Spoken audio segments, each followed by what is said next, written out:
Well, welcome. We are live, and you are with me here live. Hopefully, if you're out there in this incredible world called social media on the internet. I saw Freddie here from Venezuela. Thanks, Freddie.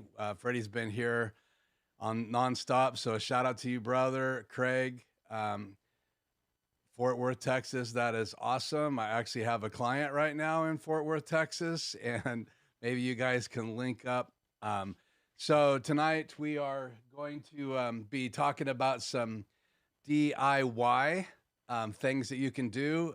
First of all, I want to say real quickly a shout out to Aaron Parecki. I watch his channel all the time. He's live on Sunday mornings just about every week. He has created this incredible stand, both that you can do on a 3D printer. You can get the designs and print it on your own printer. You can buy the stand online. It has the ability to put cheese plates on it and mount things. It's great for portable. You can get locking little covers to lock the ATEMs on it. And so right from the beginning, I want to give a shout out to Aaron Parecki. So incredible designs. But tonight, I want to tell you that this week I just decided that I was going to use my inherited engineer brain, go to the hardware store and just go, okay, so if I wanted to be able to tilt, and just so you know, I've been texting back and forth or messaging back and forth to Aaron Parecki and saying, hey, I need the Hyperdeck to point up. I need my ATEMs to be tilted up, so it's just the opposite. And you can see in the still image that I shared tonight that I'm actually gonna demo what I discovered, and this is just days ago. I also have a couple things that we're gonna open up here. One is behind me from the dev store. It's the Decksaver for the ATEM Mini Pro. I've already opened the package, but I wanted you to see it in the package. I stuck it back in. I also have the Joby Griptight Mount Pro, which I've owned for years, but mine's burnt up. We're going to open that. And literally, the FedEx was pulling up as the final few seconds were going on the live stream. And so my son, I jumped up at about 30 seconds left, told my son, who's in the next room next to me, hey, that's the FedEx truck delivering my other package. So we're going to have a third bonus thing tonight that you're going to see. And this is a tool that I'm not going to try to demo tonight, but I'm going to talk about how it integrates with the Rodecaster Pro. I use the Rodecaster Pro as my interface. I have two microphones ready to go tonight. I have the Shure SM7B. I do not have a cloud lifter, but many people have the cloud lifter to give you more gain. The Rodecaster Pro has just enough gain for me, and I've been streaming with this literally for a year. So this microphone works really well. It might be just a little bit better, and I'm probably eventually going to get a cloud lifter. What it does is it goes inline and it increases the gain before it gets into your input on whatever board or interface that you're using, and it gives you the extra gain that the Shure SM7B does not have. This is a vocal mic that's been around for years. It's not inexpensive. I have some lapel mics. I've done a review on those, unboxing, as well as other microphones. I've compared them. You can see the two pod mics behind me on the table where my wife filmed her podcast just a couple days back. And so the table's still set up, and I set the things tonight. So my son slid just seconds ago onto the floor, fresh out of the mailbox. And so if this is what I think it is, and I think it's the only thing I have left that I've ordered, then this will be exciting to share with you tonight too. If we have time, I'm going to demo some macros, and that's part of my plan, so we should have time for that. I also want to show you these DIY, do-it-yourself little things that I did here in the studio. This is exactly what I thought it was. So we'll set this up here too, and we'll talk about that in a little bit. So again, thank you for joining me. Please let me know where you're from. I do want to shout out to you. Pedro, I see you here from Puerto Rico. That's awesome. Thanks for joining me, Pedro. Already said hi to Freddie. Every day Jay is here. I've got Alori here, Media Productions, and that's from Barbosa's. Wow. So lots of people from out of the country. So I do this 4 o'clock stream here in the States, right? Washington State is Pacific Standard Time. I know it appeals to people out of the area. So I don't know where all those time zones are, but I seem to be getting a lot of people popping on here, and then a lot of people listen, obviously, after the live goes up. I want to give you tonight an update again. So we're going to look at some DIY stuff for the Hyperdeck Mini, which is the player, what we talked a little bit about last week. I'll talk about the update on the series that I'm doing that's going to be available very soon on my channel. We're going to talk about how I took what a lot of people are trying to find a stand for the ATEM Mini and the ATEM Mini Pro and ISO, as well as the Extreme 2 versions now, which is a lot bigger. And they want to get it tilted up so it's easier to reach over and touch the buttons, and I can understand that. And I decided I was going to go to a hardware store and find a solution, and I'm going to share that with you tonight. It's actually in the still image. So you can capture that, and I'll talk about those, and also put some links on here, which are associate links on Amazon. And if you use those, I appreciate it. It helps support the channel. Just beware that if you click on those, you are helping to support the channel if you purchase something. So again, I want to shout out to everybody that's here. Camila, I think I pronounced Camille. You are from the Netherlands. That's awesome. John McGill from Detroit, okay, USA represented. I actually have a little bit of history in the car area, and looked for a graphic design job right out of high school, and it was right during the drop in economy. And they actually looked at my portfolio and said, yes, Keith, we'll hire you as soon as things pick up. And long story short, I ended up back here on this side of the United States, Detroit being on the other side of the United States. So shout out to you. And just want to make sure I don't miss anybody. We are going to do a Q&A at the end. We are going to talk about some macros. I have 9 macros programmed. I spent most of today, part of yesterday, messing around with macros. Not that I don't get macros. I just have tried to force myself to push all the buttons. But now that I'm doing live streams, I'm showing different cameras. I have an intro video. I have an outro video. My intro video really is just a clock and a still image. And my outro video is the same thing. And I pop in a slide of my superhero friends, and which is a whole nother conversation. One day we'll talk about those guys, and they're on my shelf right up here. And so I wanted to start real quickly to give you guys, for showing up, I want to give you a quick tour of my desk. So how do I do that? I'm actually coming into the Hyperdeck input. And remember the Hyperdeck input, which is the little player that I use to play videos for my intro and my outro. I use it for my wife's podcast intro. So we literally sit in here. She's at the table with her assistant, and they had a guest this week. And I go ahead and play the intro just like I do an intro for a live. And then I switch to the camera they're on, and they begin to speak.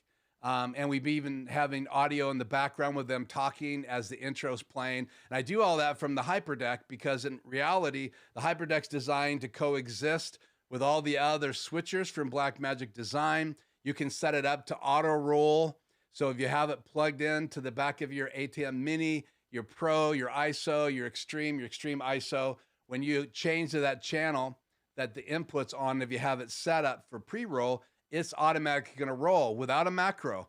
Just when that channel 7, like I have it in channel 7, when I hit channel 7 and I change to that camera, it rolls when you have it set for auto roll. Right now I have macros, a lot of macro sets, so we're going to be showing those tonight. So again, I have 3 items to talk about real quickly. One's going to be an unboxing and a shout out to Joby, at least that's the way I pronounce it. And we're also going to look at some SuperSource macros and a little bit about SuperSource, as well as a couple other things. So thank you so much for joining me. And again, we're going to do questions at the very end. And I appreciate you guys joining me here live on YouTube. So again, like, subscribe. We're trying to break 500 subscribers This month, we slowed down a little bit because I focused more on these lives. So I'm going to need your help just a little bit, guys, if you would. If you enjoy these videos, obviously like them. If you're enjoying the channel, obviously subscribe if you haven't already. And then share it if you know one other person that might benefit that's either starting a studio, doing some live streaming. I mean, even my open video is done in OBS. So I take the still image and bring it into OBS, which is a free download. You can stream from your computer. I'm streaming right now from the ATEM Mini Extreme ISO. So it has an encoder in it, and I can go put the key in the YouTube channel, set up a live event like I did for this, and then I can go live and then choose go live in YouTube. And then when I'm done, I can go off the air in YouTube, and then I can go off the air here on my ATEM. So if you're going to go from your laptop or your PC or your Mac, you can stream from it. There's lots of solutions to get a camera, like my camera right here is a 5D Mark IV from Canon. Lots of the guys that I watch are using Panasonics, and some of them are using Sony cameras. So shout out to those. Even Blackmagic design cameras are out there as well, and I appreciate all of those. I'm Canon because I'm a photographer, and I had a bunch of lenses, and I mean, I even have a 50 here in the studio, which is a 1.2 aperture, and occasionally I'll use this as my overhead camera, and so it's sitting right here in the studio on top of my other PC. So let's get right to it.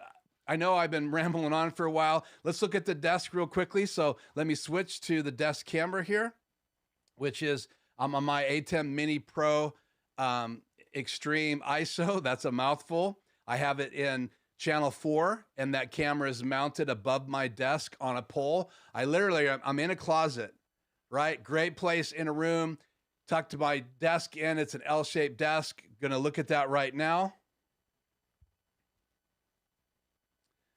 Switch to my ATEM. So I have my mobile camera. So I have my L desk here in the closet. I literally have a sound blanket hanging on the closet rod. And then I have this bar I mounted right across the studio closet. And then that's my key light. I have 2 key lights up there. Sorry for that. Then I have my BenQ monitor.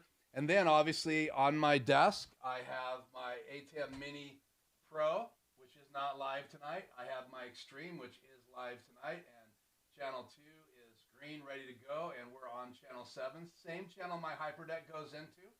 There is my Hyperdeck, and you can see it mounted. So we're going to talk about these mounts here in just a minute, or these stands. Then I have my Rodecaster Pro. I'm in channel 1 right now, but I also have channel 4 ready, and that is this stand microphone. It's a flexible microphone by Audio-Technica. There are my speakers. Here is my camera, my Canon 5D Mark III, and that times out after 30 minutes. So it's going to shut down before our cast is done. Here is my camera 1, which I use for other live streams when I'm not showing my desk. And then here is my new monitor. That is an MSI 1080p monitor that I use for my desktop when I'm facing this way. And I use it for multi-view. And then I have my big screen TV up there right now. That's my Hyperdeck Tricks live video. I have it paused on the still. And then here's the table where we do podcasting. Here's the items we're going to talk about here in a minute. And then I have some LED lights right there on the table. I have some LED lights back here. Hopefully you guys are hearing me. Sorry about that. I have my Manfrotto auto pole up there with 2 lights on it. Again, my big screen TV there. That's a Bose surround sound system, because this was my man cave before I converted it. My MSI monitor. Again, my iCan 7-inch monitor. That's 1080p. That's 1080p, but this monitor is 4K, and I'm feeding it 4 different signals right now. And then obviously I have my desk, my keyboard. This is the little wheel that controls my monitor. So I literally can change what goes to what screen. And then I have my Extreme showing my logo right now. I've got my converters. Here, let's just change microphones real quick here. Sorry, guys. So I've got my converters on the desk. And again, those are the 2 converters that go from the Hyperdeck into channel 7 and 8 on the back of my ATEM. These two are converted by these two, and this bottom one converts the signal you're seeing right now. My HDMI cable comes in from my phone and goes into this 6G converter, comes out SDI into the bottom input on my Hyperdeck, and that's how you're seeing this video. And so that's kind of a tour of my desk. And then iPad and monitor in the chat, headphone stand I talked about last week, and then here's my little shelf with my superheroes that you guys see every so often. And again, that's my Asus ZenBook Duo with 2 monitors. It's got a lower monitor. I have a Shuttle Pro for editing video, and then I have my other PC right here behind me, and everything else is just basic mouses and stuff like that. So that's a quick tour of my desk. I wanted you guys to see that, and now let's talk about what I did. So I'm gonna grab these two out of here. So I went to the hardware store and I was looking for a solution to tilt my ATEM Mini Pro, which is not that big. Again, you can see it here on my desk. I'll cut to that camera. And so right here is my, let me get this microphone out of the way. That's my Pro right there, and then my ATEM. And so I was looking for a solution to tilt those. I was walking through the hardware store trying to think outside of the box. What could I put under there? It's something that would hold it still. Maybe that I could Velcro to the desk if I needed to. I'd prefer it not to, to be Velcroed to my desk. I'd really like it to be mobile and simple to set up. So I started looking through aisle upon aisle, row upon row. And then I looked down and there were door stops. And I thought, And so the first ones I pulled out, let me show you those first.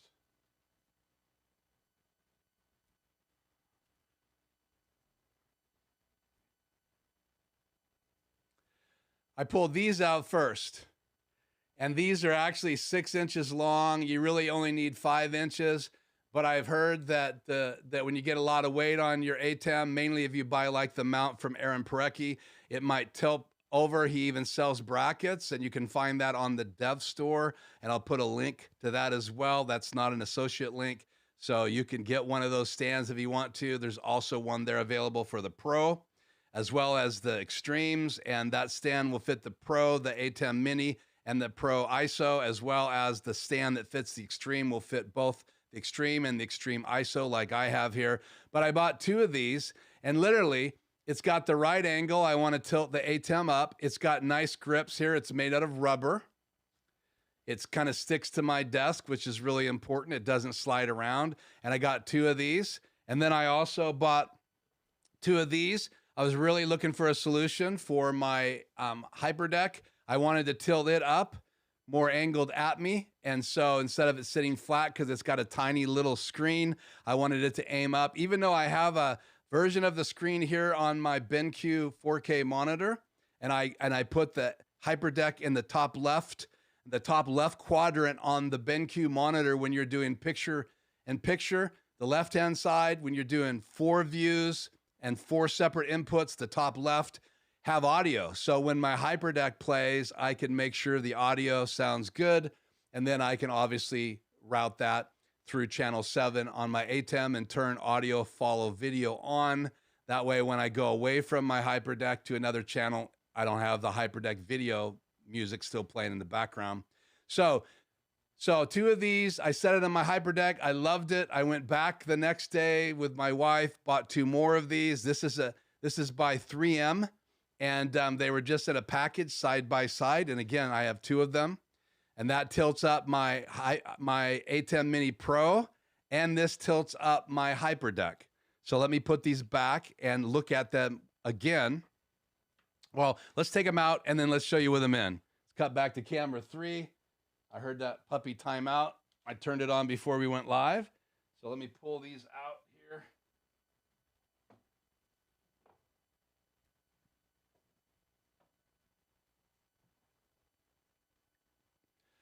Okay, now let me use the camera down angle. So they're all flat now. The Hyperdeck is pretty flat. even though I had it pushed back and the cord's tilted a little bit. The ATEM Pro over here is tilted flat. The Hyperdeck is tilted flat. Here's more of a close-up. I'll zoom in a little bit. So I can still, there is an angle built into the ATEM Mini Extreme, but really I want more tilt. I want to be able to have a better view of it. It's closer. The top buttons are closer if I want to change anything. And so literally back to this shot, these just go underneath like this. One there. Here's the other one. One there. And then I slide them back. And if I want to put my keyboard up against it, I can slide it back further and have it up higher. And that way they clear if for some reason I want it to clear, so I'm not hitting my keys. But I usually slide it forward and let it kind of ride the desk. The Hyperdeck, you just slide them in like this. And that's tilted up. And then the ATEM Mini Pro.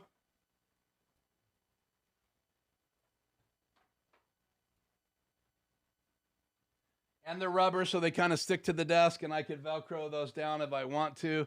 So now everything's tilted up the way I had it. Not quite as clean as I had it earlier, but just a little bit adjusting, and you now have a way to tilt everything up. So I'll give you a shot of the desk again so you can see those. So let's go back to channel 7. And there you go. Hyperdeck is up. See if I can get a little better picture on that.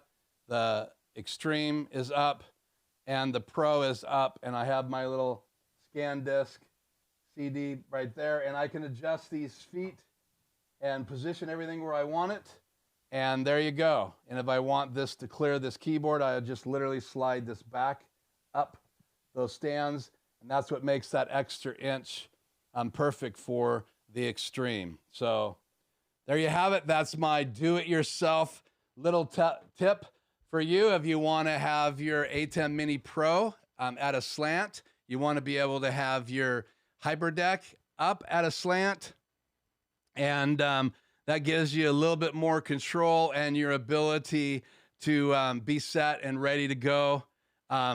If you want to be on the fly and take that on the road with you, and you want to make it simple, you just have a set of those. I think I paid like $12 for the 2 bigger feet, and I think it was like $4 for the set of 2 little ones.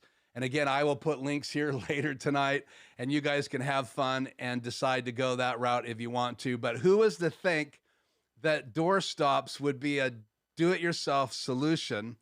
My wife said I should call it a hack, but I've used that before. And I wanted to use that do-it-yourself because I want you to understand that you can solve some of these problems. I didn't want to build anything out of wood and have to paint it. I just wanted something to go up underneath these pieces of equipment in my studio. And obviously the Hyperdeck can go on a shelf. 3 will fit on a rack shelf if you have like a rack unit. So you could even, if you have some space, you could even use these on the rack. And you could use little Velcro pieces and stick it to the rack and stick it to the bottom of the Hyperdeck, and it would stay there. But for me, it's just sitting on my desk. These are do-it-yourself ways of getting better adjustments right in your studio. So, man, I hope you guys like that little do-it-yourself DIY solution for the Hyperdeck Mini by Blackmagic Design to get it tilted up at a better angle, as well as the ATEMs. And again, you just need smaller door stops for the smaller ATEM 3 versions, Mini, Pro, and ISO, Pro ISO. And then the 2 Extremes are exactly the same size. And you would need the bigger ones. And again, you could go down to 5 inches. Usually, unless you have really heavy HDMI cords trying to pull it down in the back, then you probably don't need the longer little pegs. But I'm going to put both sizes on the notes tonight, and you can look at those on Amazon and decide which ones you want if you want to get them. So again, that's that solution. That's kind of the first part of tonight's live. I wanted to share that with you. and I hope that we'll find out more solutions. If you have any great ideas that you're doing in your studios, or if you're getting ready to build a studio, then you know, you can use these ideas. You can come up with new ideas. I'd love for you to share your ideas as well. That would be great. So again, that's kind of my solution for my desk, and it's working great. I've had those in the studio now for about 4 or 5 days, and I love them. It's been great. It's Tuesday. I think I got the second set on Saturday. The first set was Friday. And so 4 days now I've been using those little stands, again, door stops. So great solution. So let's look at some products, and then we will have a little bit of time for some Q&A about the first couple things that we've covered tonight.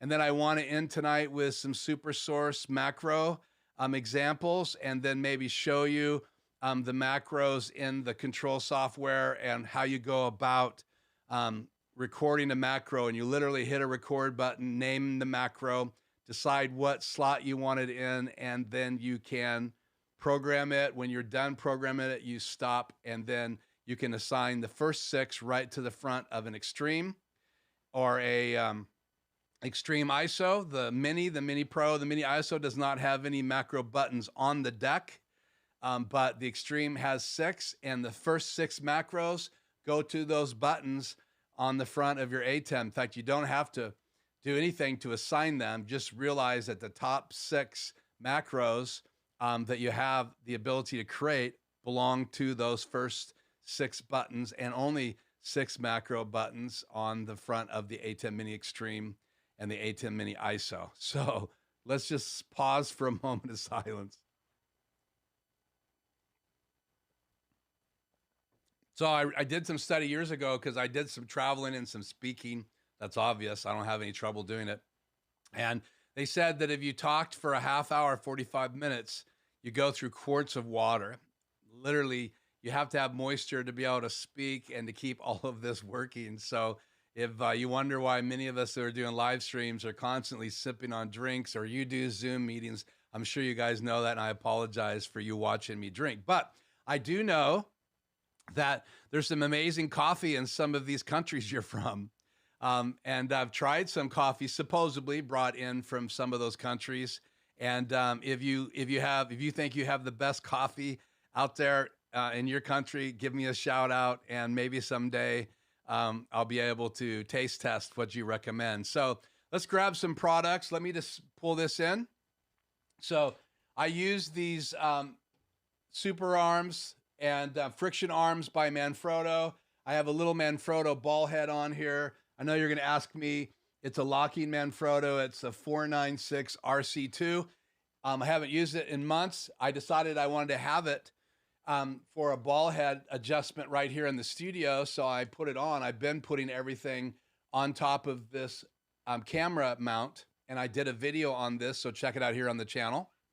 But I want to talk about what I put on this, and that's a mount for my camera, which is my iPhone. So if I want to show a down shot of my desk when I'm doing a consultation, or I'm doing a Zoom call, or a live stream, or if I want to produce a video for my channel on my desk, I need something to mount this to.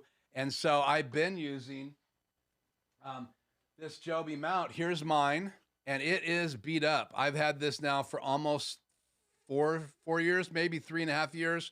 And I broke the little mount on the back, and it's just getting wore out. So when I use it now, it's not as convenient.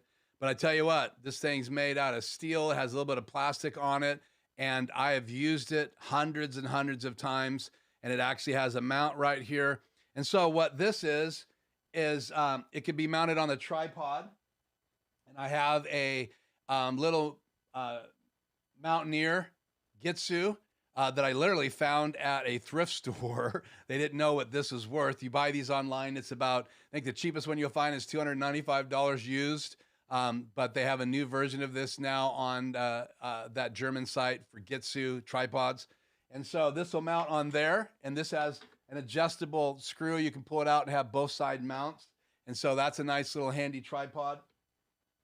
You can also put these on a light stand, and this is a impact light stand, one of my beefier ones I've had a long time. So this would go in the back of my SUV, And when I traveled doing content for a very large company that's now all over the United States, I would travel with my phone, a camera, some lenses, a stand like this, a light stand, and one of these mounts, and a Rode lav microphone, which I did almost all my audio on. Even if I was shooting with one of my high-end cameras, I would record the audio from my Rode Lav Plus microphone directly to my phone, and then I would sync it up later in Adobe Premiere. So I had to get a new one. So when I was out shopping this weekend, I found out that because I bought so much stuff at a local Best Buy store, I had a coupon and I wanted to use it before it ran out on Saturday. So I ran over on Saturday and I grabbed another one of these. It's called the Griptight Mount Pro for any smartphone. And again, here's some pictures of it being used landscape and portrait. And I tell people all the time when I'm training them to do video, you know, you normally shoot video landscape and you normally do photography portrait. And that's not necessarily true, but that's kind of the standard. And so when I was shooting my videos, obviously I was in landscape mode. And when I was doing some photographs real quickly, like of different staff or people like that, or even sometimes a client, I would use it both ways, landscape and portrait. So just comes in this box. I just busted it open while I was chatting. And inside only is the little directions and the mount.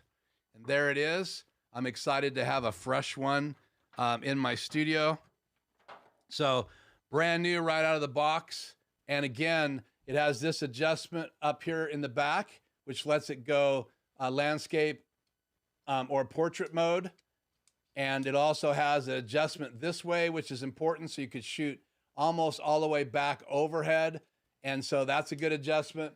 So you would take this little head, take the mount, screw it in.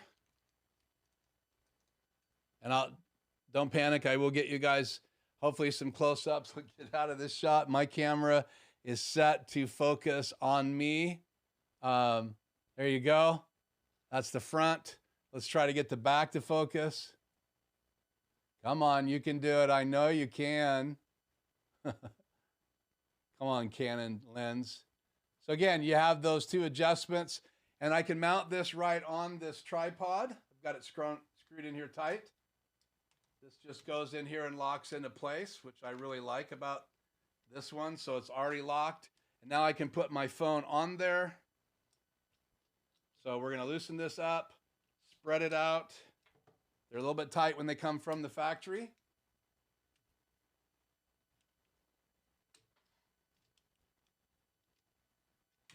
My hands are greasy. Okay, I'm not going to break this, but I am going to demo how this works. So let me put my old one on. I don't want to break it. I just got it replaced. So this one will pop on here.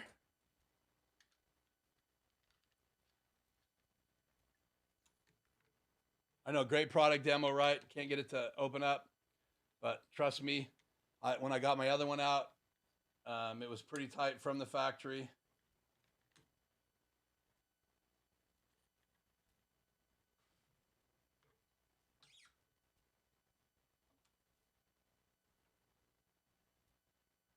Okay.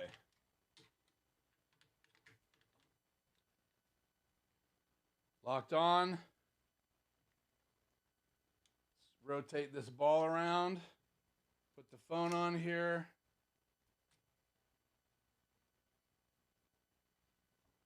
Tighten it down. I'll flip this around so you guys can see the back side. And so I could aim this, flip it around either way.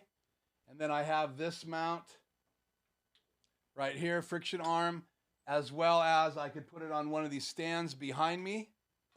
I could put it on, I've had one on here before for the show on this Gitso. I also have the mount above me, which I'll show you right now.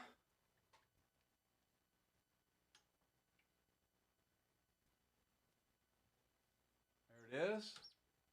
Switch to this camera.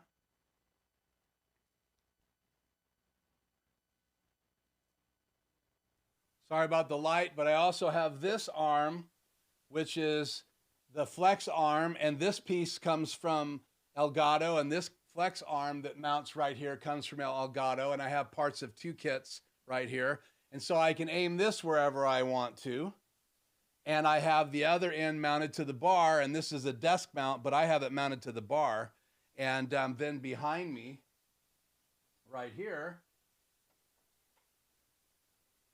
I have that one mounted onto the stand with just one flex arm piece, and that's mounted to the back of the stand that holds this TV. So between the 2 of those, I have the ability to mount things behind me, and that's to get shots of specific pieces of equipment, or if I'm doing a video and I want to share something about the video, then I can do that. So I know that's kind of an eclectic look by using this mount.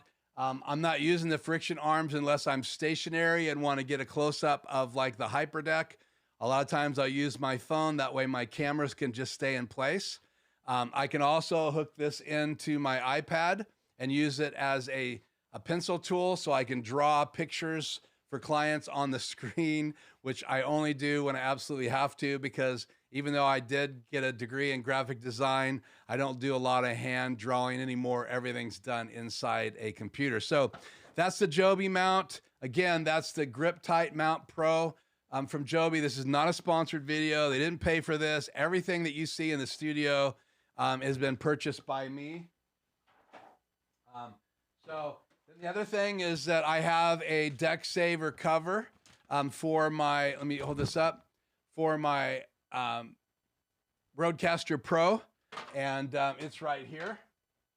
And I've had it for a bunch of time, a little dirty, but it's a dust cover and it fits right over my Rodecaster Pro. I've been wanting to get one for my ATEM Mini Pro now that I'm not using it very often in the studio.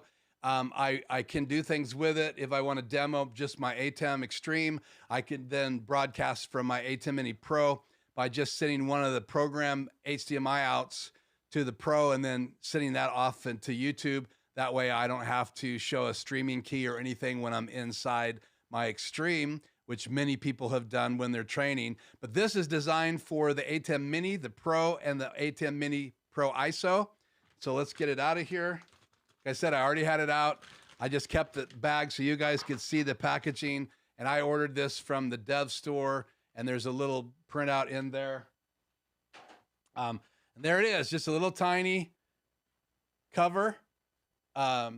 Says right on the front, Decksaver, and it's designed to save your deck. And so that goes right on my ATEM Mini Pro. And we'll use the down camera here real quick so you can see that on there now. And so off, on, and it goes on that easy. So that's just going to keep the dirt. I've been cleaning these almost every time I go live, cleaning the top of the Hyperdeck, cleaning my ATEM, cleaning my keyboard. This time of year, hands get dry. There's lots of allergies. And so my desk is getting dirty all the time. I really want to keep these things clean. So I have that cover now for my ATEM Mini. I have one Pro. I have a cover for my Rodecaster. I can close my laptop. I have a cover for my iPad. I can close it. Now I need one for my Extreme. And the interesting thing is Aaron Parecki on his channel, he designed the rack for the ATEM Minis and the Extremes. It's all 3D printed.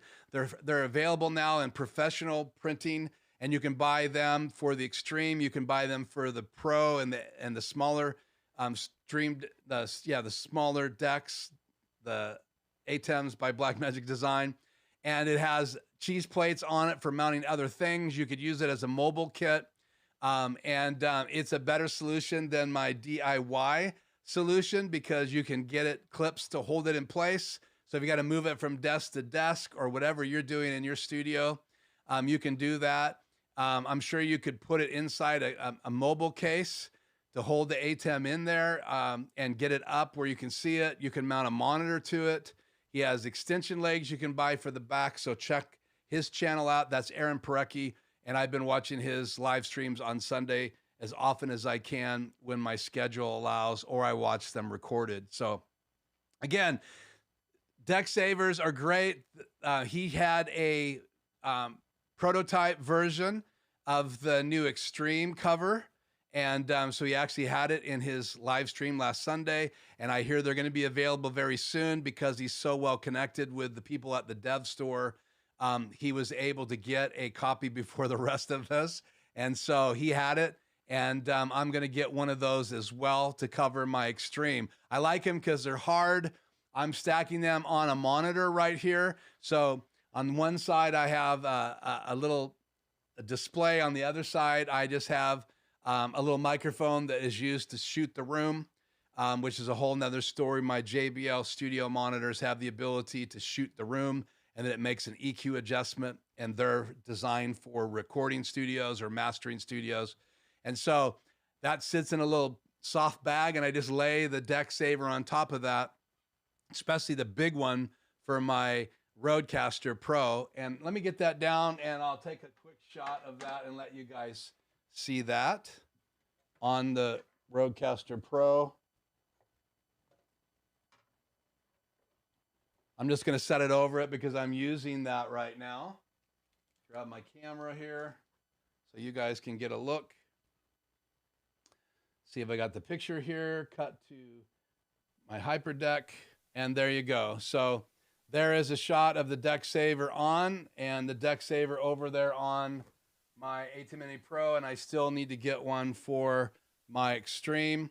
And again, that's just designed to protect my equipment and keep the dust out. We do live in a very dusty area, and so there's almost always dust in the air. We even have an ozone machine that's supposed to knock dust out of the air, and we still get dust everywhere, and it's just designed to, when I'm not in the studio, using these pieces of equipment to protect them. So that is the Decksaver. We talked about the Joby, a little phone holder. We've talked about the DIY door stops that you can use for the Hyperdeck, the ATEM Minis, as well as the Extremes. And then there's this little device. So BSW has been around for a long time. They have a company that made this cable. It's for the Rodecaster Pro. I've never had one in my hands before. I've known about it for about 2 years. Since I bought my Rodecaster Pro, I've always wanted to be able to use my phone channel because you can take a call in the Rodecaster Pro, and I can hook my phone up to it just with a TRRS mount, and I can talk back and forth through my Rodecaster Pro to a guest, a phone guest. That means that it has mix minus built in. It has effects to make them sound pretty good. You can choose between a phone call setting, EQ, music setting if you wanted to play music from your phone, and just basic audio, like if you're listening to YouTube. So there's different EQs built in, different effects. And because it has a signal microphone going in, it also has stereo going out, right? So the guests can hear everybody else on the show. The one thing it doesn't send out is that guest's voice. So they're not going to hear themselves twice. And that's what mix minus in the radio biz is for. It's the ability to not send back to that person that you have on a phone call their own voice, because they hear their voice by talking. Like right now, I don't have headphones on, so I don't hear my voice going to the microphone. I can see the audio settings, and I have those even on this confidence monitor, so I can see that we're getting good program audio, but I don't hear my own voice, and you definitely don't want to send back a voice to your guest on your show. And I also do podcasting, and we've had phone guests before, audio guests, even though we're recording audio and video in my wife's podcast. People can call in and ask questions, and I've been using that on the phone. But this adapter goes TRRS, right? Which is, again, those three signals. You got an audio signal going in and two audio signals coming out. And then it divides it into three separate cables. And if you notice the male and female differences, again, because it's to be able to isolate out those three signals. Now, I can't even tell you yet how I'm going to use this. I can tell you, except for one thing, is I do want to have a fifth microphone, because my wife has had her assistant, her co-host, and two guests. And that's the 4 microphones that you have in the Rodecaster Pro. So I can't join the podcast because my channel is taken up. I also can't produce the podcast because I have the ability, if they have headphones on, to solo my mic, channel 1, and solo one of the other channels and talk just to the person that calls in. So I could solo the phone channel and be off camera and say, hey, we're going to go on in 5 minutes, and then unsolo those 2 microphones and make that person live in the broadcast. So now I'll be able to hook a 5th microphone in when I'm not taking a caller. So instead of having my phone hooked in, I can add 1 more microphone, and I'll just run that through my Snake here in the studio that has a total of 6 microphone inputs, and I'm only using 3 of them right now, or actually 2 of them right now, because my SM7B is going directly into channel 1, and my little podium microphone is going into channel 4. And when I'm not using that, I'll pull it out and plug in channel 3 that goes back here to the Snake. And I'll show you that real quick.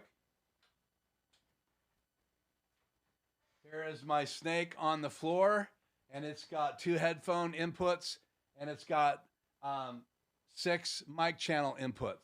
And then that comes through behind the desk into my Rodecaster Pro, so I can move that anywhere. I can put a boom mic above them if I want to. I can use the Rode mics. I have 4 of those. I can still be sitting at my desk using channel 1, and now I can put one of the guests in channel 4 and the other guest microphone in the phone channel if I use this adapter. So this just came literally right before we started this live, and so I wanted to talk about that. It's available at BSW.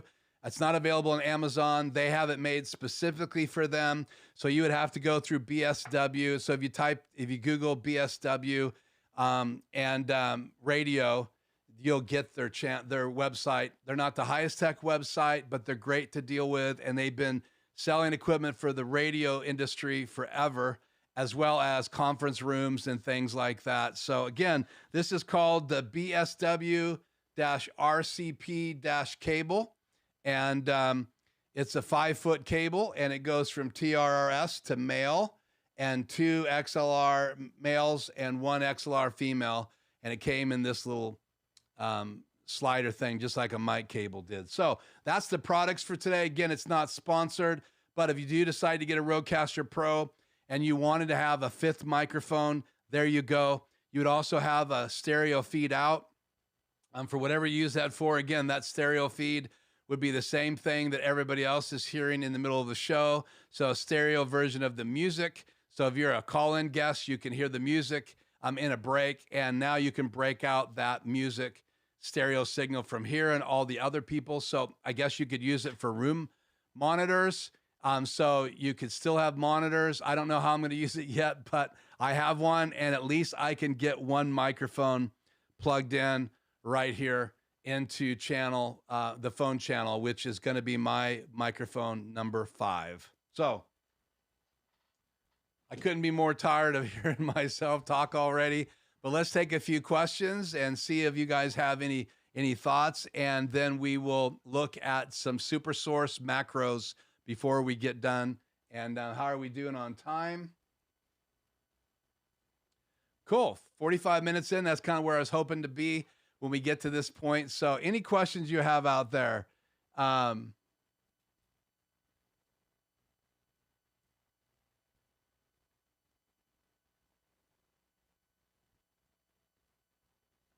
Okay, so if you guys have any questions, 7:05 p.m. in, where did you say you're from? Barbados. Wow, so 7:05. That's perfect. Hope that it's at 7:05 in the morning, or is that 7:05? Oh, 7:05 p.m. That's perfect. So I'm glad I'm on and you guys can listen to me, and I hope other people in the U.S. will tune in, because the latest it's going to be is on the East Coast, 3 hours later than when I started. So that's 7 o'clock on the East Coast. So stop and think. Good to see you here on the channel. I didn't see you till just now.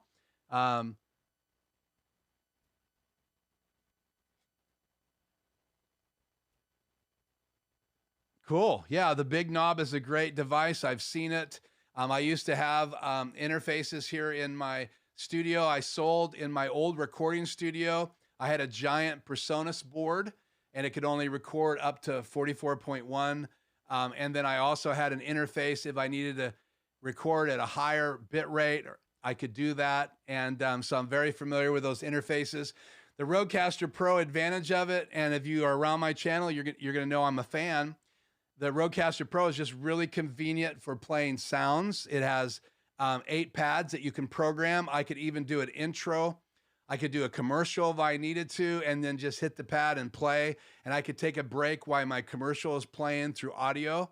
Obviously, if I'm doing a live broadcast like this or a video, then I would just roll a video from my Hyperdeck and play that audio, and I could still take a break, get a drink of water or something, because I would be off camera. And they do that a lot in the radio industry because they're breaking up their show in segments to make it easier for people to bite off, I guess. And then so they might tune in to the second half hour or the first half hour, and that's what they do in the radio. So that's a great tool. In my studio, I now have headphones hanging right here under my monitor. And on the back of that same mount that I have the key light, you can see it coming up here. On the back of it, I have hanging down just a spring-loaded headphone by Nito mount that I talked about in the last live stream last Tuesday. And so my ATEM Mini Extreme has a monitor out so I can check my audio, make sure my Hyperdeck is coming through. And then I just put these away and I watch the levels during the live stream. And the audio is what you get. And I apologize, guys. I am an audio guy. That's my roots. But at the same time, when you're moving around, sometimes my audio drops because I'm not pulling my SM7B with me. And I apologize for that. So any questions? I love, again, the big knob passive monitor controller is a great thing. You guys can check that out. I know that Freddie and I have emailed back and forth and talking about macros. And so, Freddie, if you want to ask your question now, that's probably a great time. I noticed that you reached out in your language. I can't understand it. Thing you wrote here. I apologize. I know just a little bit of Spanish and a lot of English, and I'm still working on my native language, and I'm going to be 60 here very soon. So haven't mastered it yet. Still can't spell all the words without using my phone app. So I apologize for that.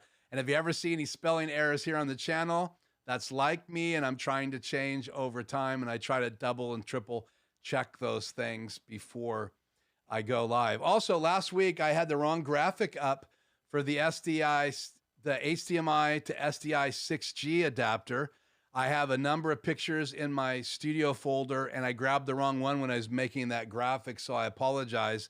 I uploaded a new still image for last week's live with the right graphic on it, but that's what I use to be able to do audio here in the studio. If I want to record directly to the Hyperdeck, I can come into that HDMI to 6G converter.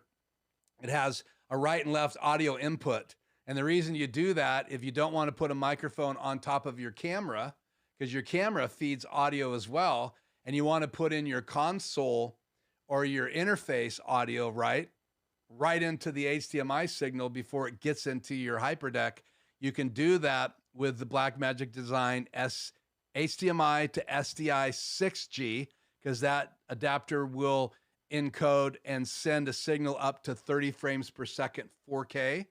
And I want to be able to record 4K from my EOS R camera. So this camera right here, which is live when I'm on. Hi, guys. You can see it now. This camera is a EOS R. I actually even have a adapter on it to get away the shine of my head. You can see my monitor gets better. I'm actually got a polarizer on it. I've been playing around with using a polarizer to get some of this heavy, hard light off of my head because of my key lights that I have on my desk. I don't use soft boxes here. And if you can use a soft box, I highly recommend it, because the bigger the light, the softer the light, right? It wraps around you, and you can set it to the side if you want some dimension, and you won't get as much bright light and hard shadows when you have a larger softbox. You can take a key light and hang a sheet in front of it.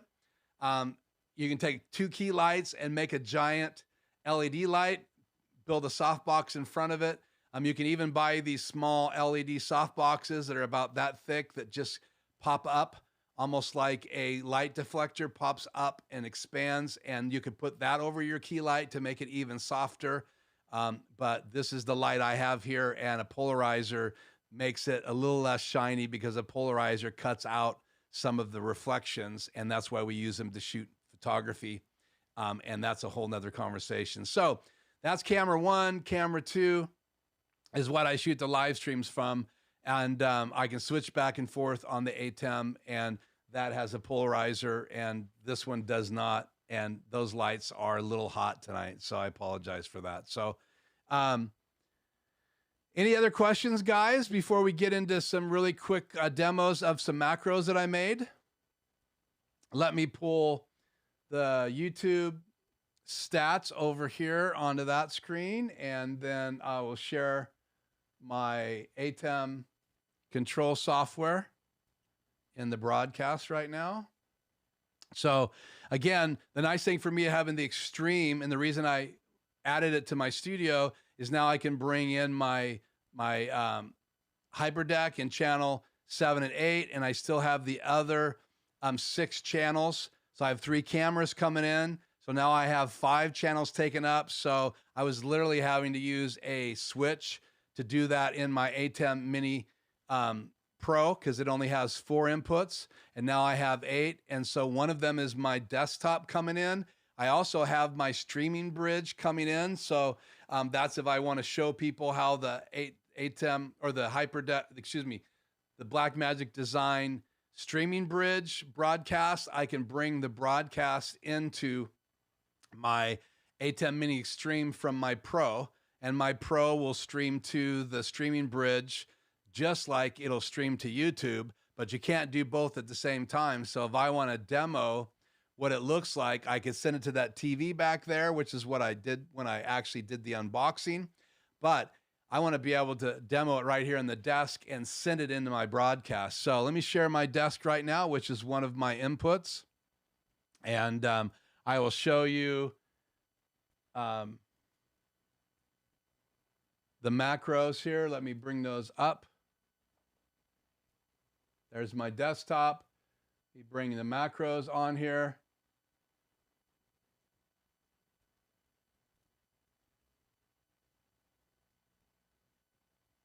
Evidently, I can't bring those on live. I've never tried it before, so we're not going to be able to show you the macros. I guess that's why people will stream from their other device, and then they can demo macros. But what I am going to do is I have them all set up. I'm going to set up, I have a separate disc because I'm going to play some video in the background as well. So one of my macros is designed to do a little animated logo on the bottom of the screen. So let's try that macro right now. Let me prepare this one. And that macro is number 9. So let me launch macro number 9.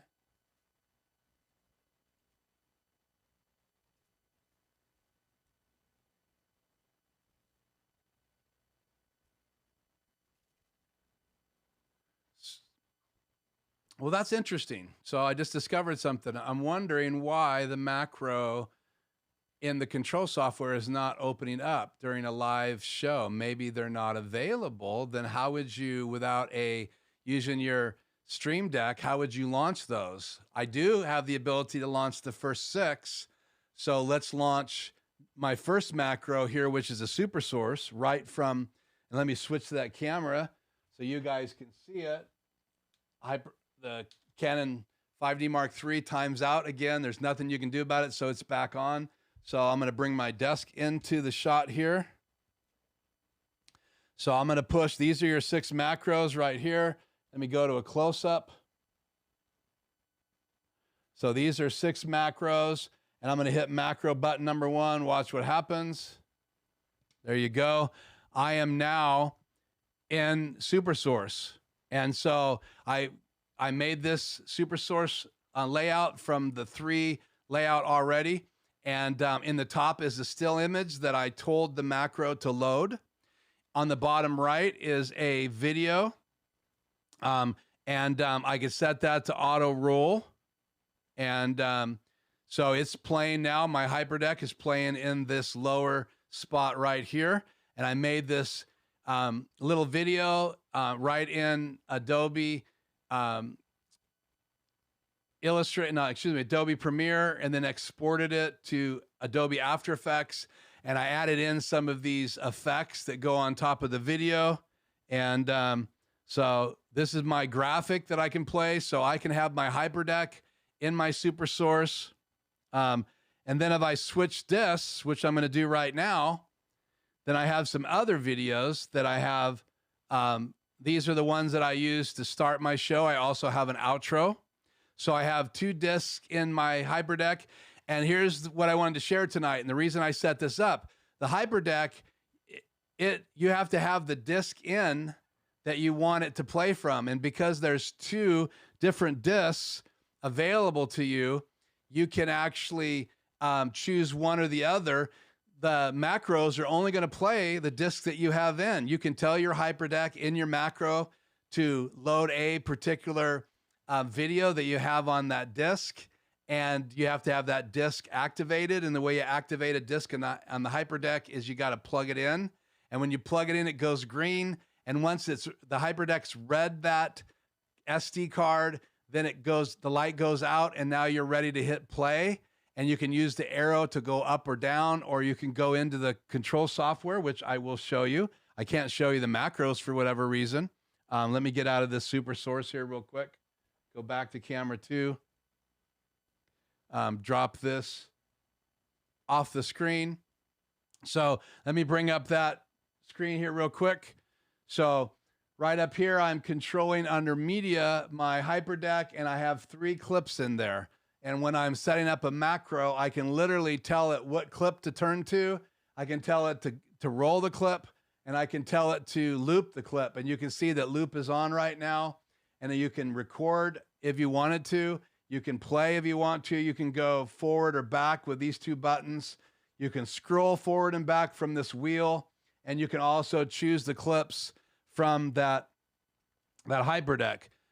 So it's great to be able to cut to that Hyperdeck and then roll a clip. Now, one of the things you have to understand when you're controlling macros, and I wanted to share this tonight, when you're programming macros and you're recording them, it's almost like if you are trying to find a location, right? So before you leave your house, you program the address in your phone through Google, and you hit go drive there.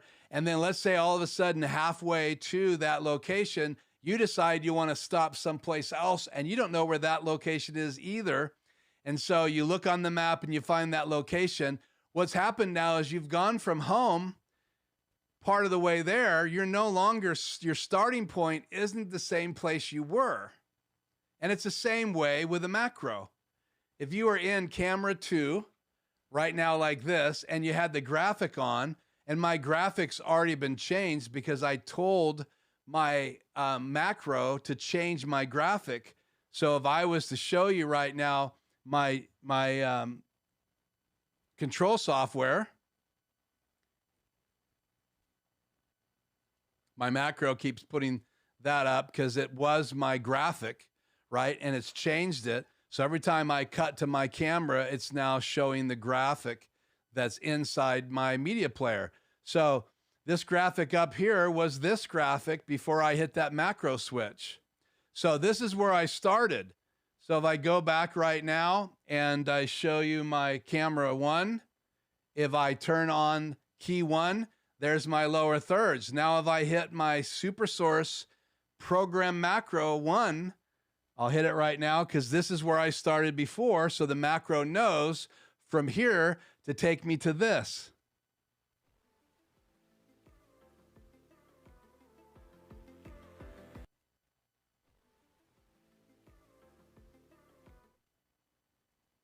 And so again, if you don't know where you're starting, your macro won't know it either. So you can program a macro and think, my point is this, you can program a macro and think everything's great because you're also telling it to put what you want in the media player. And so if you have in the media player in slot 3, the lower thirds that you want your macro to display, you better have that loaded into your ATEM software, because when you hit that macro button 2 or 3 days later, and that's not loaded in, it's not going to pop up. And if you're going to display your Hyperdeck and you want to play a video on the bottom, you better have that card in your Hyperdeck, because your macros can't change cards. It can't pop them in and out, and it can't go onto your computer to find the graphic unless you had a high-tech macro system in your laptop that would load a still image in your media player. So it's interesting, as I've been playing with macros, that my opinion is it's sometimes easier to push the buttons like in a live than it is to rely on a macro knowing where you are now. So if you're 2/3 of the way in your show and you decide to change something up, is your macro going to start from that point and fix everything that you wanted it to fix? So what should happen right now, if I put my logo back in here, I switch to camera 3 is still live. So let's switch to camera 3. And then if I turn on my key like it was before and switch cameras, this is the way we started the show. And technically now, if I hit my macro number 1 and I get the right disc in here, which is disc number 2, which is I set up these macros for. Now if I hit my program macro 1, let's see what happens. And it's still bringing up the still image. So for some reason, my macro that you're supposed to see right now is being covered by a graphic that it's not supposed to be loading in. It's supposed to be loading it up there, and it's not cutting to SuperSource. So when you make a macro, it's very important to tell it what to start at a camera and cut to the camera you want. So if you're going to cut to SuperSource, you need to program that into your macro. Then you need to program the size of all these boxes. You need to tell it what you want on, if you want this one cropped or not. This one isn't cropped, so you would turn that on and off. This one isn't cropped, so you would turn cropping on and back off again. I would tell it to play my Hyperdeck, because you can see that's what it's playing. You can see the colors changing. So I wanted that still image to let you know it's a video. And then up here, it's just a still image. Sorry, up here, that's just a still image. So that was loaded in from my my media pool. And I can have 2 media players, media pool 1 and media pool player 2. It's all one pool, but you can assign one to media player 1. And I'll just show this to you real quick. It is going to mess up my macro if I cut. So that's just the way it is. I'll have to cut back for my macro. So here's media player 1 assigned and media 2. And so if I have a key assigned to media player 1, it's going to play that image. And that's what you see on the top left of my macro SuperSource. And in the bottom right, it's playing the Hyperdeck. It's not showing this graphic yet. So let's cut back. Let's go back to the other camera. Let's turn that off. Let's cut to camera 2. Let's put up my still image. Let's just cut to SuperSource here. Put us out of our misery. So now we're back into SuperSource. And so if I was set up to be on camera 2 with my lower thirds, that macro would automatically change the still image. This is the still image that had to change. And it'll automatically start rolling my Hyperdeck, because that's what I recorded. Then I recorded from here, macro 2. And macro 2 puts this up. So now it's playing a different Hyperdeck image. It's just a flying graphic, and it flies and then it stops. And then it's playing a different still image right up here. So now I have this macro graphic up here. I have a yellow background on both of those. If I cut back to macro 1, I can change back to that. I can go to macro 2, and these are all SuperSources. I resized them, and they're saved in my ATEM, and you can do that under File. You can save startup source, and that means when I start up my ATEM, all of this stuff is baked inside of it. And so now I can do one more thing. I can take the one image, the fourth box, and because it's behind this layer and that layer and that layer, because this is box 1, this is box 2, this is box 3, watch what happens behind me in box number 4, which I don't have in my SuperSource right now. I'm going to lay it behind me, and I'm going to assign the Hyperdeck to it. Watch this. So let's go to this design, and now you can see this camera right here, and you can see the still image, and I have the Hyperdeck playing behind me. So watch the Hyperdeck play the graphic in and out. So I have some overexposure going in and out. So I literally have a video. It's very distracting, but I can use the box 4, which is behind these other layers, right? 1 lays on top of 2, lays on top of box 3. So if I moved this box over that I'm in, it would cover these 2 boxes. And if I moved that box down, it would cover that box. And all 3 of these boxes, the one I'm in, that one up there, that one down there, cover this box that's behind me, that's all the way around the frame, and that has my Hyperdeck in. So I could not play an animated video behind me. This could be an ocean scene. I don't know why you'd want to do that.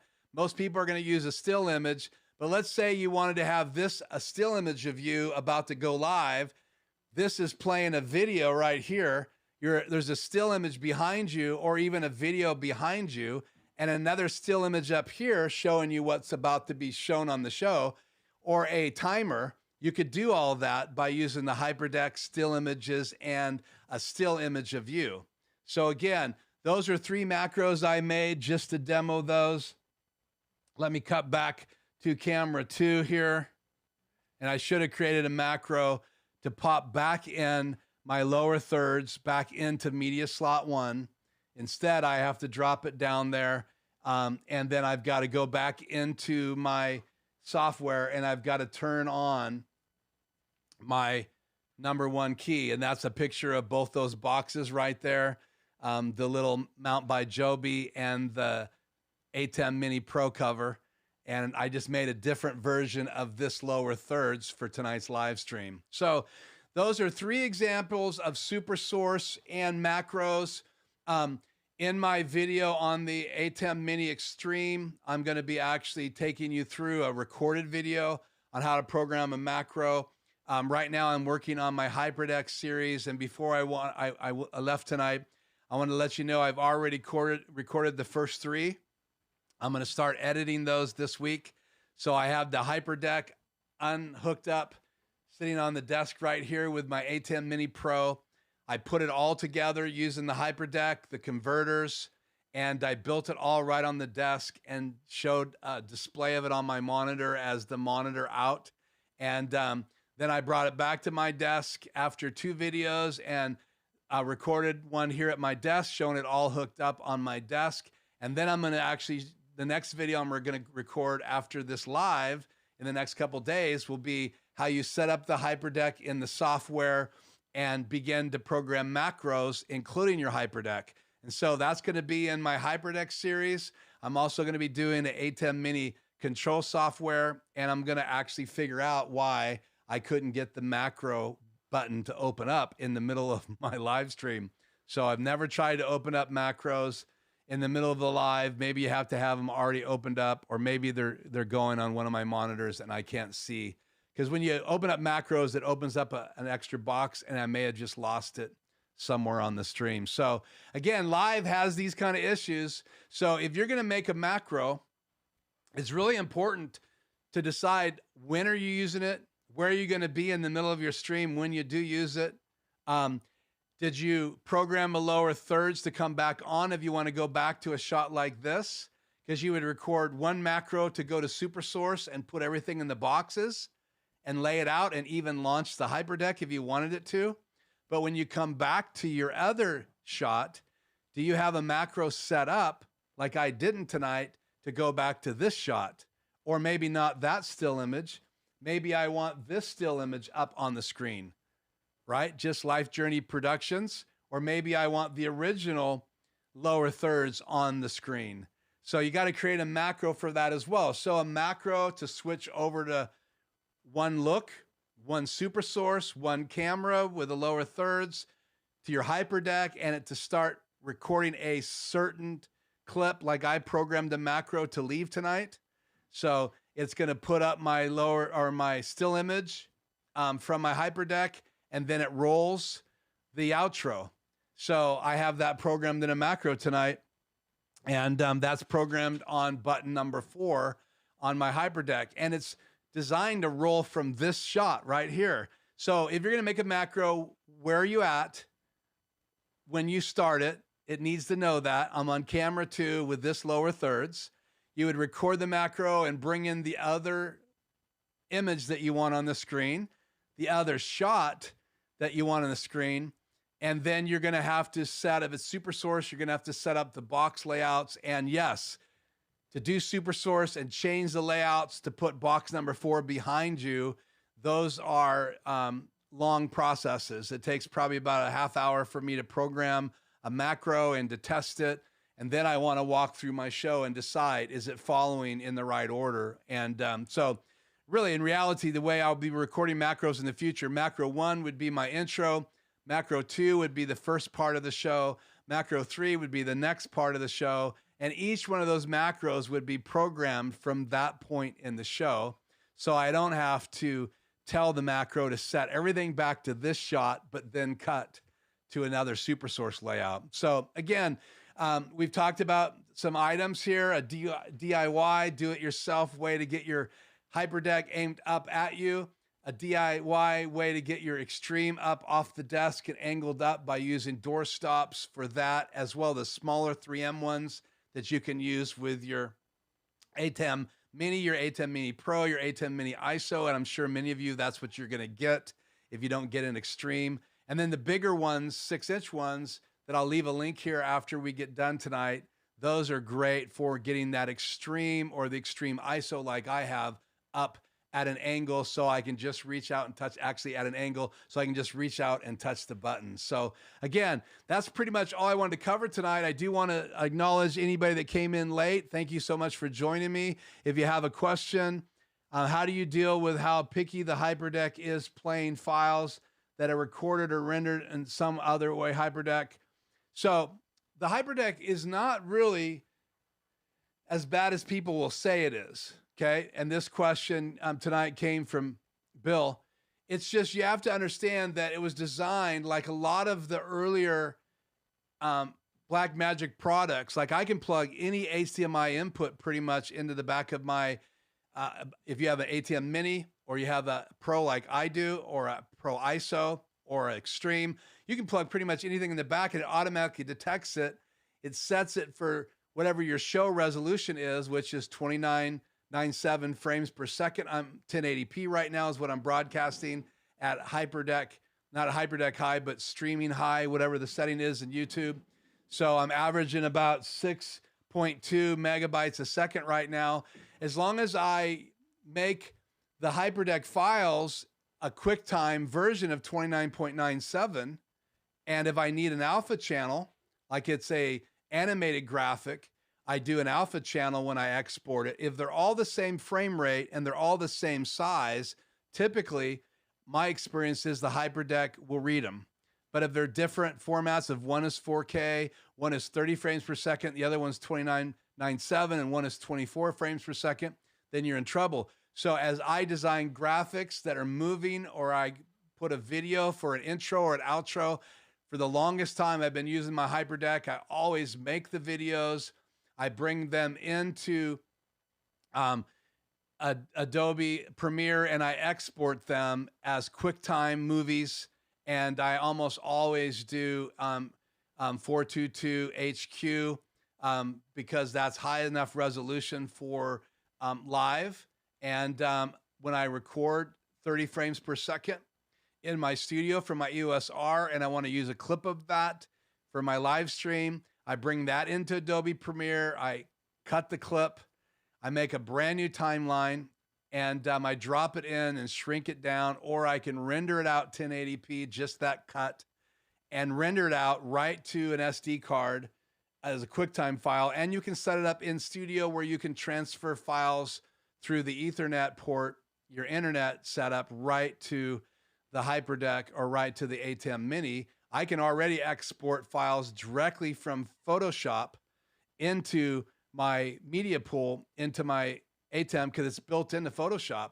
So I can pick what media pool slot I want to drop a graphic in, and I can export it with an alpha channel or without.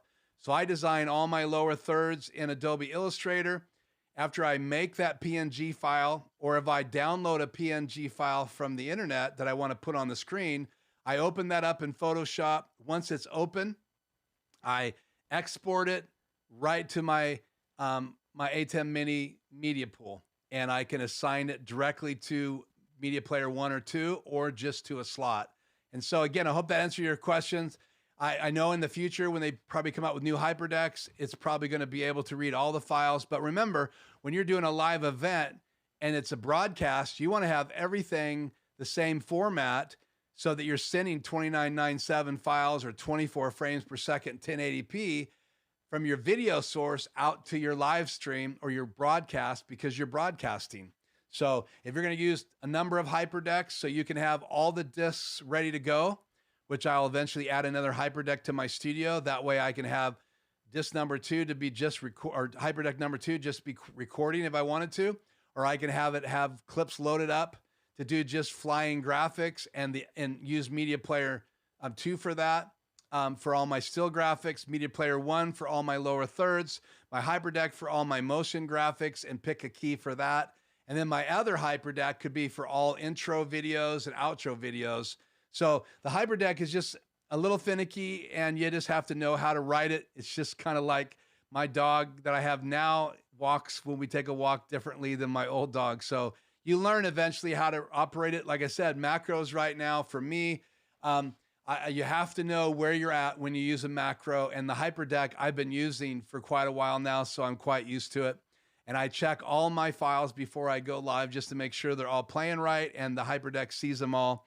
And my SuperSource that I had using my Hyperdeck is still playing, because as long as I have that macro set to play my Hyperdeck, I have to go over and hit stop, or I have to record another macro to tell my Hyperdeck to stop. So it's kind of crazy, a crazy tool, but I absolutely love it. And the reason I absolutely love it is that I love using video in my live presentations. And like coming up next week, I want to show a clip of my Hyperdeck series. So in my live next week, you're going to see a clip from my soon to be released Hyperdeck series that will be available for all of you guys that want to know more about the Hyperdeck. I just wanted to separate it from everything else so you can get acquainted with it, and then take it into the desk and show how I integrate it and make it a little bit more intuitive than seeing it all plugged in right now. So, so like at this point in my my stream,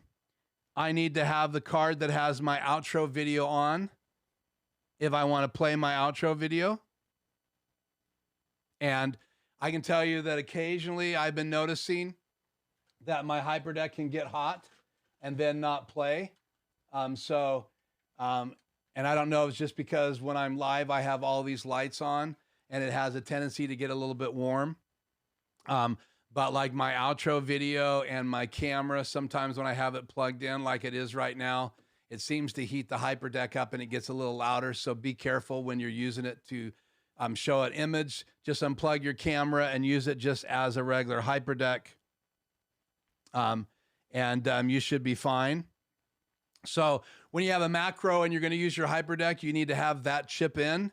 And so that chip is in right now. So if I hit that macro at the end of the show, it should play my outro video and cut to the Hyperdeck when I say goodbye. And again, you would have to queue that up if it's on a separate SD card. So we're using macros tonight. In the next video, hopefully I'll be able to have my stream going from the ATEM Mini Pro, and I'll bring up the macros next week, and I'll show you how you can program a basic macro to do basic things, and I'll let you experiment it for the more complicated things, just like I have.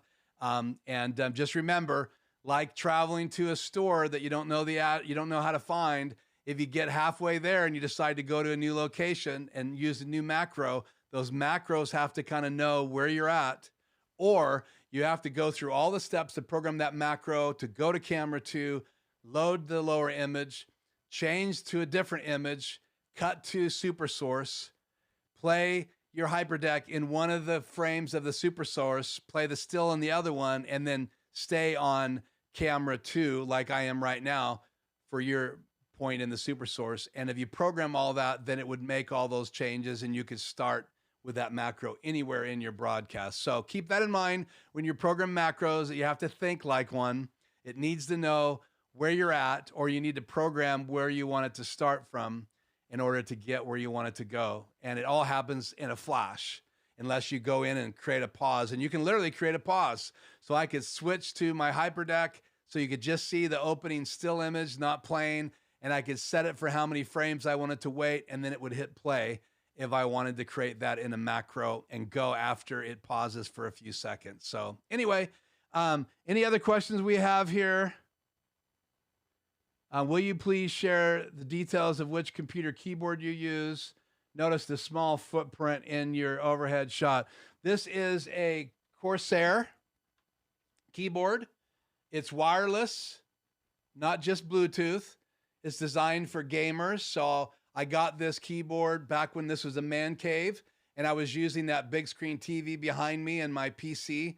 So if I wanted to get on and just cruise the internet, if I wanted to go to YouTube, this would do wireless. Wireless is more reliable than Bluetooth. Again, so it does Bluetooth or wireless, and it's a Corsair. I will post the model number. I have it off right now because you have to charge it. I don't even remember, guys, what model number it is, but it does have it's pretty big keys. They're designed to be intuitive so you can feel them. It's not quiet. So I'm not sure I would recommend that for a live stream, but if you just want one for your lap. And then I bought the stand for it too.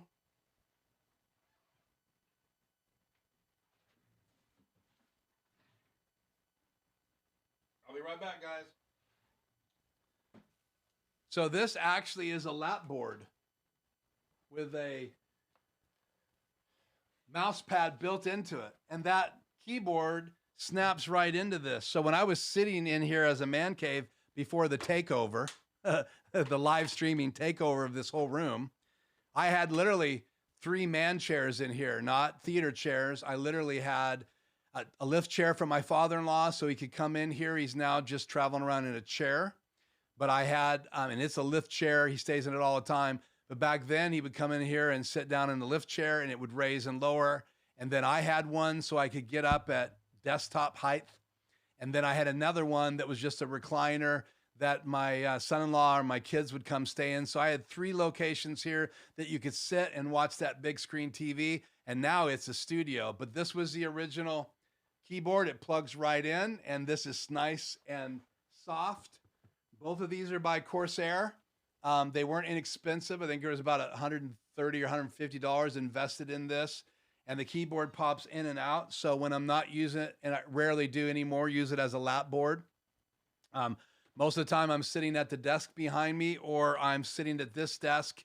And then that computer, my other PC, comes into the 4th input in my BenQ monitor. My BenQ monitor is designed for video production as well as graphic design, coloring video, editing photographs, and I can go to one big 32-inch display, and I could show my PC or my laptop, because my laptop goes into one of the quadrants and also into my ATEM Mini Pro, and my PC goes into one of the quadrants. And so I use this to hide my cables from under my desk from when my guests come in for my wife's podcast. Because under my desk, there's cables going everywhere. And so I use that black lap board to hide that. So, man, I hope that answers your question. That's a great question there, Craig. Again, that's a Corsair lap board. And I'll put a link here again tonight for that as well. If you guys decide you want to get the keyboard. I like the keyboard. I even thought about getting another one for my table, but I just move it over there if I'm going to use the big screen and demo Blackmagic design on the screen. If I'm using my desk computer, then I use the keyboard on my laptop. So I literally have 2 keyboards depending on what computer I'm running. And it's crazy. 3 cameras. It's almost out of control here in the studio. So awesome, Craig. I'm glad I was able to answer that question. Hyperdeck question I answered. The big knob. Anybody else have a question before we go? I mean, really, this is a Q&A. I want to share stuff that I add to the studio. I have a basket full of, there's a difference between Cat 6 and Cat 5 cables. So I'm switching up my ATEM Mini Pro, my Extreme, and my Hyperdeck all come into the internet. And I want to make sure that that switch has all Cat 6 cables and that Cat 6 cables are going to my network. It's really easy to grab one of my old cables out of a box somewhere, and Cat 6 just is way more reliable, way faster. And that way I won't lose any bandwidth just going to my network here in the studio. So that's what's in the basket. I didn't want to leave you hanging and not know what that is. I can get this out of the frame. I should have got that out of the frame a long time ago. So thank you guys so much for joining this live stream. Thank you so much for being on here, for liking and subscribing. I hope you guys will help me. I need your help right now to get to 500. And the reason I'm growing my channel is I want to educate more people, and more people on the subscriptions, more people find the video, more countries get involved, and then hopefully they will give us their ideas. So in the future, when we have more people on, we'll have more time for Q&A, and they'll have a chance to share in the live streams as well. And when I've been on other live streams, I've actually picked up tips. In fact, I just reached out to Curtis Judd from one of his videos, and he responded to me today about what speakers he is using. And he is like me, he comes from an audio background. And so we both think alike when it comes to audio gear. And so I wanted to ask him what monitors he is using. And he answered that today, and he's using a set of monitors, and I will post those here in the notes as well. And that came from Curtis Judd, and he has 2 channels. And I've been listening to Curtis for a long time. I've been a fan. I mentioned Aaron Parecki. He's an IT guy. He's super smart. He does business from home, and he also does a live stream every Sunday. So check out his live stream. Check out his 3D printed stands that you can purchase from him, and support him and support his channel as well. I've learned a lot by visiting his channel, Photo of Joseph. I'm here to record. Those are great channels for you to check out, and they are constantly updating us about things like the Hyperdeck and different tools that are available there. And so again, thank you so much, guys, tonight for joining me. I hope you have a wonderful week. I will see you again here Tuesday. And again, very soon, you're going to see those Hyperdeck videos, and they'll be uploaded. And you're going to see, if you join me next Tuesday, a clip from my part 1 of my Hyperdeck series, because I want you guys to share it. It's been my clients and questions here on my live stream that has driven me to do more and more videos on the Hyperdeck. I know it's been around for a long time, but it's the only tool right now, other than the more expensive, larger versions, that most studios are going to invest in. And it's still not inexpensive. It's $700 for a Hyperdeck. And then you have to buy converters to go from SDI to HDMI, and from HDMI to SDI 6G if you want to record from something that can send out 4K 30 frames per second raw. Or it doesn't record raw. It literally will only do 422. You have to go to the more expensive encoders, and then the Hyperdeck has features that those don't have. So again, keep that in mind. But if you want to actually record raw, you'll have to go to the Hyperdeck Pro, which is going to use SD card slots, and I like our SSD card slots, and I like the way less expensive version of SSDs. The last thing I want to say is this. Many people have asked me, you need to be 110 megabytes a second, and I'll talk about that in my Hyperdeck series. So I have 64 gig cards that I use in here. I also have 256, And these are Extreme Pros, and they'll do 170 megabytes a second. So they're fast enough to record 4K and play back 4K on the Hyperdeck, because you got to be at least 110. And I would be safe and be higher than that if you're going to buy an SD card to play from the Hyperdeck. So 1080p graphics, that's lower speeds. You can probably get by with 90 megabytes a second cards, but I want to buy one card that fits all in 2 sizes. And I have two 256s for doing off the campus gigs and recording the cameras, especially ISO recording now. In my ATEM, I have to use a big Samsung SD. That was on my desk again. I use those to record the ISO recordings from the Extreme, and I'm not recording the whole show tonight from the Extreme, only the last half, because I may want to edit that down. It didn't go that well, so I'm probably not going to use it, but I was going to edit that down for a video to upload on just the macros, and I'll probably redo that video here live in the studio live to the ATEM and to me. So thank you guys for tuning in. I'm going to shut up now, get something to drink. But thank you so much for tolerating this eclectic video. I hope you've learned something. I hope it makes your life better. I hope it answers some of your questions before you purchase some of this gear. If you don't have a portable way of using your phone for photographs and video, check out that little Joby adapter. I think it's like $40, maybe even less now online. And they have one that has a cold shoe mount on the top of it now that goes with their little Gorilla pods or Gorilla handles. But I would just get a little little mic stand. Not a mic stand. You can do a mic stand with an adapter, or an arm from Manfrotto, or get your tripod out, or get a light stand out. And it's a perfect solution to be able to go mobile and get still images, especially if you're going to shoot at night. And it's very dark. You're going to get better video if you can have it stable than you would normally. So again, check out all those things. I'll have links here by tonight. So come back and check out those links.